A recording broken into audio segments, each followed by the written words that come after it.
cashirkeena maanta wuxuu ku saabsan yahay sentences jumladooyin.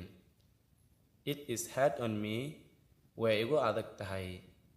It is hard on me way igu adag tahay. That is enough for me aniga taasi way igu filan tahay.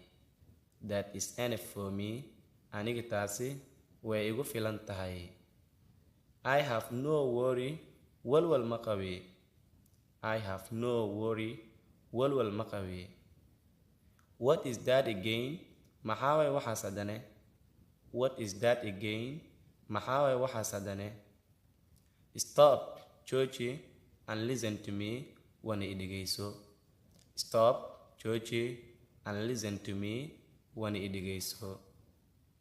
Get ready, isku diyaari, to school, iskuulka. Get ready, isku diyaari,